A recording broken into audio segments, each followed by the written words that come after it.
Bonjour fidèles téléspectateurs et bienvenue à ce nouveau numéro de Gros Plan. Pour aujourd'hui, nous faisons un gros plan sur un directeur général qui se distingue, un grand directeur général, n'est-ce pas, qui chapeaute une grande entreprise de la place. J'ai cité l'Office national des produits agricoles du Congo, on n'a pas qu'en sigle.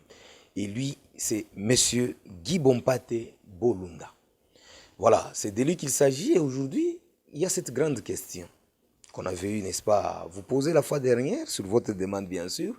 Nous nous sommes dit, pour mieux vous répondre, il serait bien que nous puissions faire recours, n'est-ce pas, aux spécialistes, n'est-ce pas, en cette matière.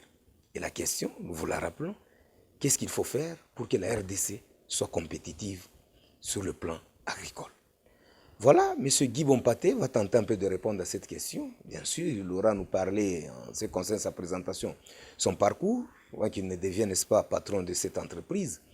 Nous parlerons aussi de l'état actuel, n'est-ce pas, de l'entreprise et également les différentes réalisations, pourquoi pas les projets d'avenir.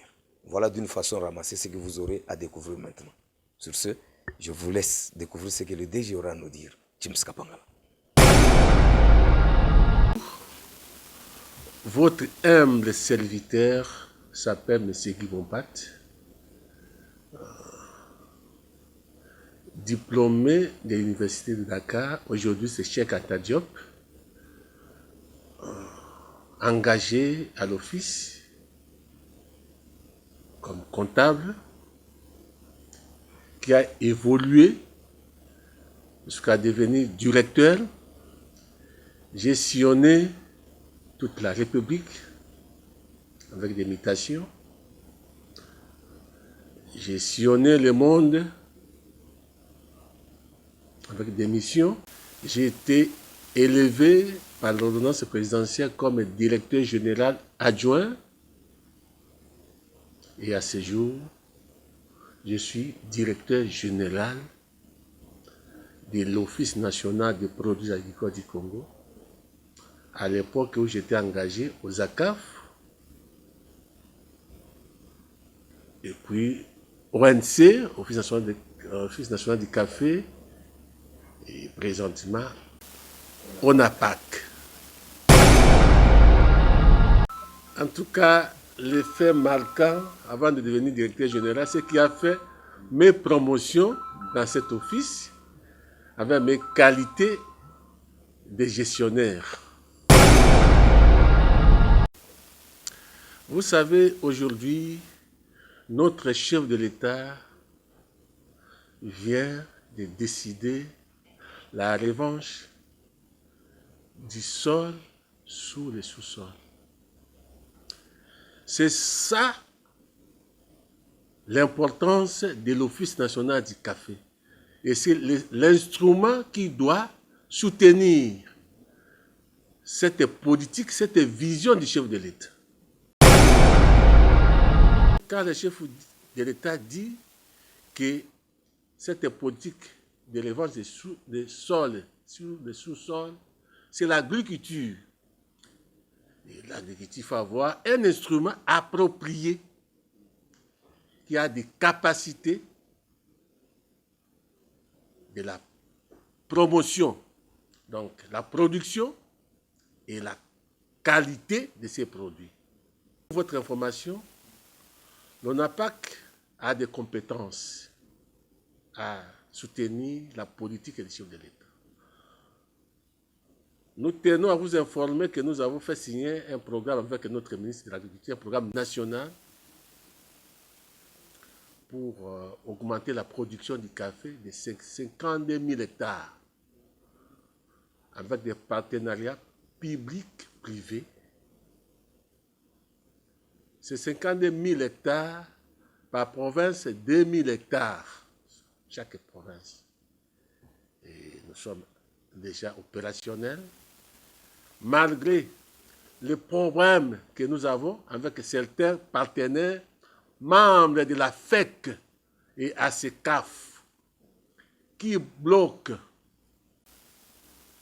la politique du gouvernement en cette matière. C'est-à-dire, ces membres de la FEC et de la CECAF veulent devenir plus riches que l'État congolais. Non, moi je dirais que c'est une rébellion contre les textes de l'État. L'État propriétaire ne peut pas créer son instrument sans moyens. Votre humble directeur général, c'est un simple exécutant des règlements, des instructions du législateur, qui est le gouvernement propriétaire. C'est l'État congolais qui a créé l'office avec des missions précises. Et ce n'est pas une association de privés qui doivent se mettre à la place du législateur pour interpréter un décret du Premier ministre. Ce n'est pas une association de privés qui doit dire que nous n'allons pas payer cette redevance. S'il y a une mauvaise interprétation, il y a des institutions indiquées. Ici, je cite le Conseil d'État qui a cette prérogative d'interpréter une loi, un règlement, un accord, un texte. On ne doit pas aller contre le règlement du pays. Et je vous dis, aujourd'hui, devant cet imbroglio, cette confusion entretenue par ce groupe de gens, nous sommes allés auprès du Conseil d'État pour chercher un avis. Le Conseil d'État a donné l'avis favorable à l'ONAPAC de continuer son travail, a demandé à ces gens d'obtempérer. Mais à ce jour, ces gens, ils ne veulent pas obtempérer. Et l'ONAPAC se trouve à une situation difficile, sans moyens. Alors, dans son statut, il est bien dit, voilà les missions. Et à l'article 6, voilà les sources de financement. C'est avec ces sources de financement qui vont permettre à l'ONAPAC de répondre à ses missions. C'est un établissement public qui a une personnalité juridique dont l'État a donné les moyens par rapport suivant ce statut qui se trouve dans l'article 6. Seul moyen et seule obligation que ces gens payent les redevances de l'ONAPAC. Et nous sommes présentement au travail avec une minorité des exportateurs qui acceptent de payer. Et je viens de signer des partenariats avec certaines maisons, certaines structures pour travailler ensemble. Pour votre information, nous venons d'acheter, avec nos moyens propres, une usine moderne pour la transformation du café mouli. Cette usine moderne va être opérationnelle dans les jours qui suivent.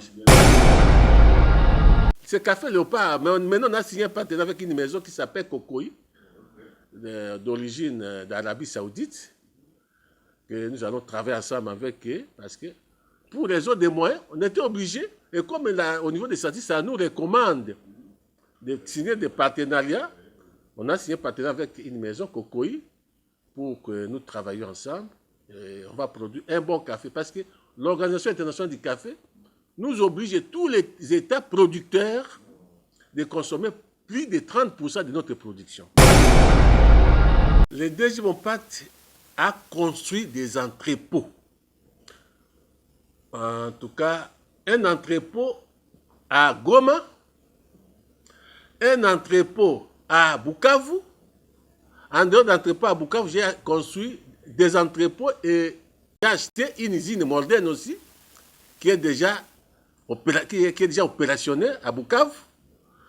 J'ai construit un entrepôt à Kisangani. Un entrepôt est actuellement en construction à Magui. J'ai construit un entrepôt à Mbandaka. J'ai construit un grand entrepôt à Gemena. J'ai acheté un bâtiment, depuis que l'ONAPAC existe, j'ai un bâtiment à Matadi. Je donne confiance au chef de l'État et j'assure au chef de l'État que je vais répondre totalement à sa politique et soutenir sa politique totalement. C'est comme ça, je viens de mettre toute sa politique en marche. Je viens de mettre, aujourd'hui, je suis en train de me battre pour faire un café de spécialité. Et ce café de spécialité que nous allons produire dans le Kivu, qui va coûter plus de $8 le kilo. Alors que le prix mercurial du café congolais est un prix moyen de $2. Aujourd'hui, avec ma politique, nous venons de mettre sur place un café de spécialité que le Congo va vendre à $8 le kilo. Et c'est le café qui est recherché dans le monde entier. Avec l'autorisation de mon ministre de tutelle, nous allons, l'ONAPAC va en dehors de la grande plantation que nous avons à Kisanga-Nialoula, de 3000 hectares, nous allons avoir nos plantations dans toute la République démocratique du Congo. Dans toutes les 26 provinces. Voilà, l'État aussi doit être en compétition. Si nous laissons au privé, ils vont commencer toujours à saboter l'économie du pays. Dans nos attributions, on nous demande, dans l'article 4.11, de défendre les intérêts de l'État.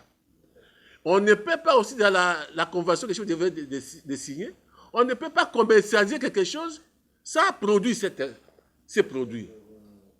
C'est comme ça nous sommes en amont.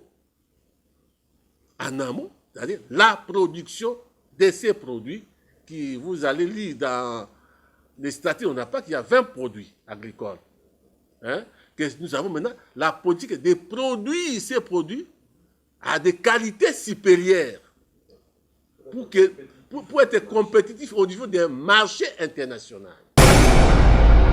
Nos travailleurs qui attendent aujourd'hui, ils ont connu un paiement parce qu'il n'y avait pas d'instrument de travail. Et nous sommes bloqués par FEC et ASECAF. Et c'est comme ça que les travailleurs sont impayés.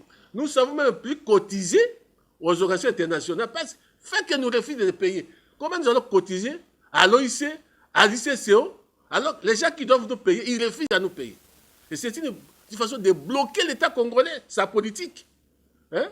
Et nous tenons aux autorités du pays de nous défendre auprès de ces opérateurs économiques mal intentionnés contre la République démocratique du Congo. Merci beaucoup, fidèles téléspectateurs. Nous sommes arrivés à la fin de notre émission. Vous avez suivi avec un intérêt particulier comment le DG Bompate Bolunda, n'est-ce pas, de l'Office national des produits agricoles du Congo, on n'a pas qu'en sigle, a eu à parler avec, n'est-ce pas, avec le cœur, n'est-ce pas? Nous avons vraiment aimé sa façon, n'est-ce pas, d'intervenir. Et vous avez suivi qu'il a parlé d'abord d'emblée, n'est-ce pas, en ce qui concerne sa présentation, il a donné son parcours. Il a parlé quand même des différentes réalisations qu'il a eu à faire depuis qu'il est à la tête, n'est-ce pas, de cette entreprise. Et surtout qu'il a répondu à cette question.